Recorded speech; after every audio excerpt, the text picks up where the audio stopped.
মুজিব ভাই এসে গেছেন, তাকে আপনারা স্লোগান দিয়ে অভিবাদন দেন। শেখ মুজিবের পথ ধরো, বাংলাদেশ স্বাধীন করো। মুজিব ভাইয়ের পথ ধরো, বাংলাদেশ স্বাধীন করো। পাশের মাঠে তৈরি করো, বাংলাদেশ স্বাধীন করো। বীর বাঙালি অস্ত্র ধরো। ভাইরা আমার, আজ দুঃখ ভারাক্রান্ত মন নিয়ে আপনাদের সামনে হাজির হয়েছি। আপনারা সবই জানেন এবং বোঝেন আমরা আমাদের জীবন দিয়ে চেষ্টা করেছি, কিন্তু দুঃখের বিষয় আজ ঢাকা, চট্টগ্রাম, খুলনা, রাজশাহী, রংপুরে আমার ভাইয়ের রক্তে রাজপথ রঞ্জিত হয়েছে।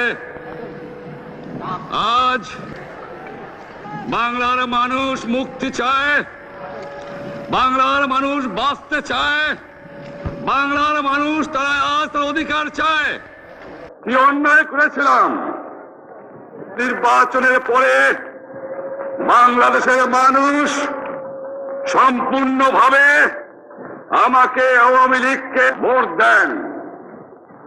আমাদের ন্যাশনাল অ্যাসেম্বলি বসবে, আমরা সেখানে শাসনতন্ত্র তৈরি করব এবং এই দেশকে আমরা গড়ে তুলব।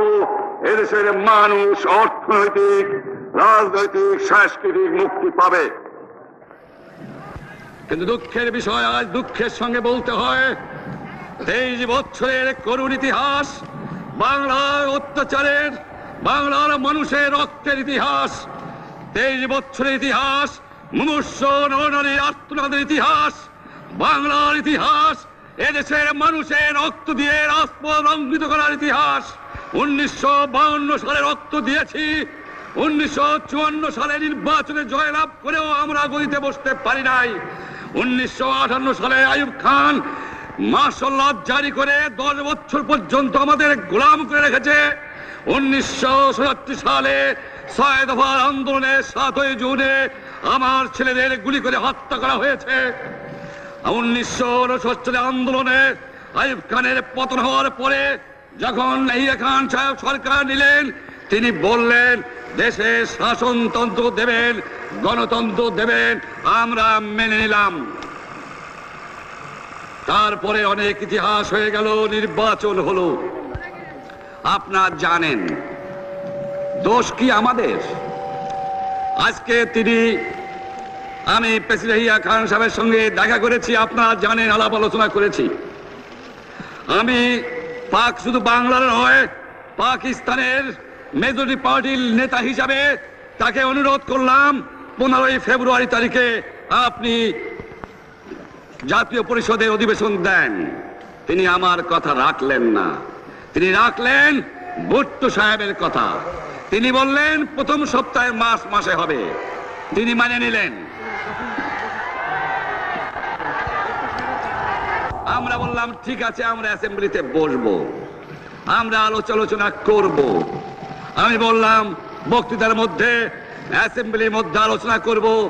এমনকি আমি এ পর্যন্ত বললাম যদি কেউ ন্যায্য কথা বলে, আমরা সংখ্যায় বেশি হলেও একজন যদিও সে হয়, তার ন্যায্য কথা আমরা মেনে নেব। যারা ভুট্টো সাহেব এখানে এসেছিলেন, আলোচনা করলেন, বলে গেলেন যে আলোচনার দরজা বন্ধ না, আরো আলোচনা হবে। তারপরে অন্য নেতৃত্বের সঙ্গে আলাপ করলাম, আপনারা আসুন বসি, আমরা আলাপ করে শাসনতন্ত্র তৈরি করি। তিনি বললেন পশ্চিম পাকিস্তানের মেম্বাররা যদি এখানে আসে তাহলে কসাইখানা হবে অ্যাসেম্বলি। তিনি বললেন যে যাবে তাকে মেরে ফেলে দেওয়া হবে। যদি কেউ অ্যাসেম্বলিতে আসে তাহলে পেশোয়ার থেকে করাচি পর্যন্ত দোকান জোর করে বন্ধ করা হবে, তারপরেও যদি কেউ আসে তাকে সন্ন্যাসার করা হবে। আমি বললাম অ্যাসেম্বলি চলবে। তারপরে হঠাৎ 1 তারিখে অ্যাসেম্বলি বন্ধ করে দেওয়া হলো। ইয়াহিয়া খান সাহেব প্রেসিডেন্ট হিসাবে অ্যাসেম্বলি ডেকেছিলেন, আমি বললাম যে আমি যাব। ভুট্টো সাহেব বললেন তিনি যাবেন না।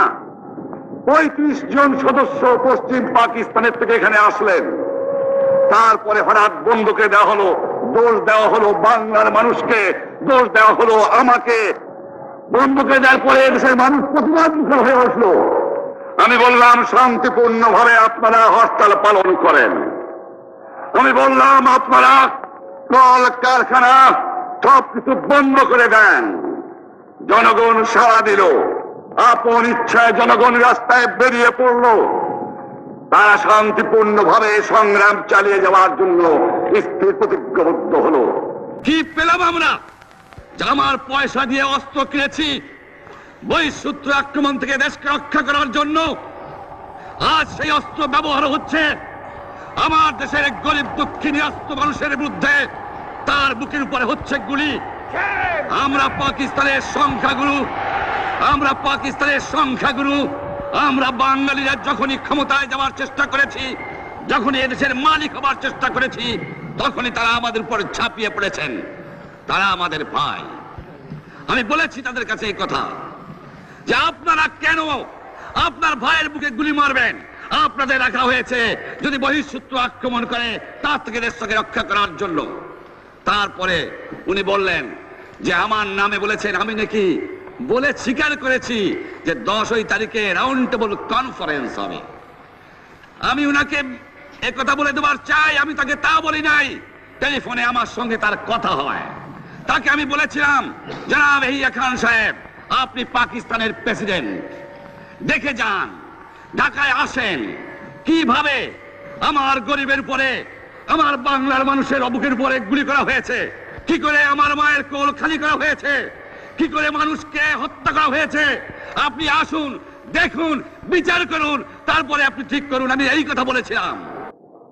আমি তো অনেক আগে বলেছি কিসের আসতেছি, তার সঙ্গে বসবো, যারা আমার মানুষের বুকে রক্ত নিয়েছে তাদের সঙ্গে বসবো। আমার সঙ্গে পরামর্শ না করে বা আমাদের সঙ্গে আলোচনা না করে 5 ঘন্টা গোপনে বৈঠক করে যে বক্তৃতা তিনি করেছেন এবং যে বক্তৃতা করে অ্যাসেম্বলি করেছেন, সমস্ত দোষ তিনি আমার উপরে দিয়েছেন, বাংলার মানুষের উপরে দিয়েছেন। আমি পরিষ্কার মিটিংয়ে বলেছি যে এবারের সংগ্রাম আমার মুক্তির সংগ্রাম, এবারের সংগ্রাম স্বাধীনতার সংগ্রাম। আমার 25 তারিখে অ্যাসেম্বলি কল করেছে, রক্তের দাগ শুকায় নাই। আমি 10 তারিখে বলে দিয়েছি যে ওই শহীদের রক্তের উপর দিয়ে পাড়া দিয়ে আরটিসিতে মুজিবুর রহমান যোগদান করতে পারে না। অ্যাসেম্বলি কল করেছেন, আমার দাবি মানতে হবে। প্রথম, সামরিক আইন মার্শাল ল উড্র করতে হবে। সমস্ত সামরিক বাহিনীর লোকদের ব্যারাকে ফেরত দিতে হবে। যেভাবে হত্যা করা হয়েছে তার তদন্ত করতে হবে। আর জনগণের প্রতিনিধির কাছে ক্ষমতা হস্তান্তর করতে হবে। তারপরে বিবেচনা করে দেখব আমরা অ্যাসেম্বলিতে বসতে পারবো কি পারবো না।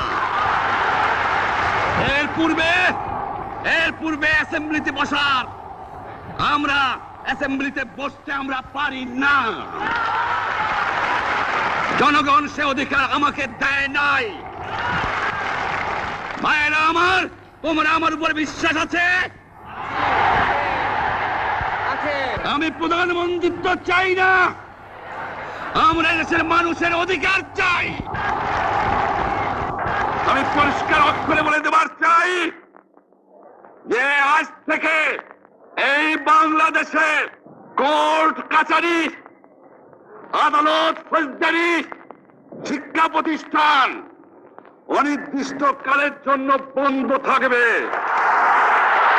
গরিবের যাতে কষ্ট না হয়, যাতে আমার মানুষ কষ্ট না করে, সেই জন্য সমস্ত অন্য জিনিসগুলো আছে সেগুলোর হরতাল কাল থেকে চলবে না। রিক্সা ঘোড়াগাড়ি চলবে, রেল চলবে, লঞ্চ চলবে। শুধু secretariat, supreme court, high court, জজ কোর্ট, সেমি গভর্নমেন্ট দপ্তরগুলো ওয়াবদা, কোনো কিছু চলবে না। 28 তারিখে কর্মচারীরা যে বেতন নিয়ে আসবেন, এরপরে যদি বেতন দেওয়া না হয়, আর যদি একটা গুলি চলে, আর যদি আমার লোকের উপর হত্যা করা হয়, তোমাদের উপর কাছে আমার অনুরোধ রইল, প্রত্যেক ঘরে ঘরে দুর্গ গড়ে তোলো। তোমাদের যা কিছু আছে তাই নিয়ে শত্রুর মোকাবেলা করতে হবে, এবং জীবনের তরে রাস্তাঘাট যা যা আছে সব কিছু আমি যদি হুকুম দেবার নাও পারি, তোমরা বন্ধ করে দেবে। আমরা ভাতে মারবো, আমরা পানিতে মারবো। তোমরা আমার ভাই, তোমরা বাড়াকে থাকো, কেউ তোমাদের কিছু বলবে না, কিন্তু আর আমার বুকের পর গুলি চালাবার চেষ্টা করো না, ভালো হবে না। 7 কোটি মানুষকে তাবা রাখতে পারবো না। আমরা যখন মরতে শিখেছি তখন কেউ আমাদের দবাতে পারবে না। আর যে সমস্ত লোক শহীদ হয়েছে, আঘাতপ্রাপ্ত হয়েছে, আমরা আওয়ামী লীগের থেকে যতদূর পারি তাদের সাহায্য করতে চেষ্টা করব। যারা পারেন আমার রিলিফ কমিটি সামান্য টাকা পয়সা পৌঁছিয়ে দেবেন। আর এই 7 দিন হরতালে যে সমস্ত শ্রমিক ভাইরা যোগদান করেছেন, প্রত্যেকটা শিল্পের মালিক তাদের বেতন পৌঁছায় দেবেন। সরকারি কর্মচারীদের বলি, আমি যা বলি তা মানতে হবে। যে পর্যন্ত আমার এই দেশের মুক্তি না হবে, খাজনা ট্যাক্স বন্ধ করে দেওয়া হলো, কেউ দেবে না। শোনেন, মনে রাখবেন, শত্রু বাহিনী ঢুকেছে, নিজেদের মধ্যে আত্মকলহ সৃষ্টি করবে, লুটতরাজ করবে। এই বাংলায় হিন্দু মুসলমান, বাঙালি নন বাঙালি যারা আছে তারা আমাদের ভাই, তাদের রক্ষার দায়িত্ব আপনাদের উপরে, আমাদের জন্য বদনাম না হয়। মনে রাখবেন, রেডিও টেলিভিশনের কর্মচারীরা যদি রেডিওতে আমাদের কথা না শোনে, তাহলে কোন বাঙালি রেডিও স্টেশনে যাবেন না। যদি টেলিভিশন আমাদের নিউজ না দেয়, কোন বাঙালি টেলিভিশনে যাবেন না। 2 ঘন্টা ব্যাংক খোলা থাকবে, যাতে মানুষ তাদের মায়নাপত্র নেবার পারে, কিন্তু পূর্ব বাংলার থেকে পশ্চিম পাকিস্তানে 1 পয়সা চালান হতে পারবে না। টেলিফোন টেলিগ্রাম আমাদের এই পূর্ব বাংলায় চলবে, এবং বিদেশের সঙ্গে নিউজ পাঠ হলে আপনারা চালাবেন, কিন্তু যদি এই দেশের মানুষকে খতম করার চেষ্টা করা হয়, বাঙালিরা বুঝে শুনে কাজ করবেন। তবে অনুরোধ করছি, আপনারা আমাদের ভাই, আপনারা দেশকে একেবারে জাহান্নামে ধ্বংস করে দিয়েন না। জীবনে আর কোনোদিন আপনাদের মুখ দেখা দেখি হবে না। যদিও আমরা শান্তিপূর্ণভাবে আমাদের ফয়সলা করতে পারি, তাহলে অন্তপক্ষে ভাই ভাই হিসেবে বাস করার সম্ভাবনা আছে। সেই জন্য আপনাদের অনুরোধ করছি, আমার এই দেশে আপনারা মিলিটারি শাসন চালাবার চেষ্টা করবেন না। দ্বিতীয় কথা, প্রত্যেক গ্রামে, প্রত্যেক মহল্লায়, প্রত্যেক ইউনিয়নে, প্রত্যেক সাব ডিভিশনে আওয়ামী লীগের নেতৃত্বে সংগ্রাম পরিষদ গড়ে তোলো, এবং তোমাদের যা কিছু আছে তাই নিয়ে প্রস্তুত থাকো। মনে রাখবা, রক্ত যখন দিয়েছি, রক্ত আরো দেব, এই দেশের মানুষকে মুক্ত করে ছাড়বো ইনশাআল্লাহ। এবারে সংগ্রাম আমাদের মুক্তির সংগ্রাম, এবারে সংগ্রাম স্বাধীনতার সংগ্রাম। জয় বাংলা।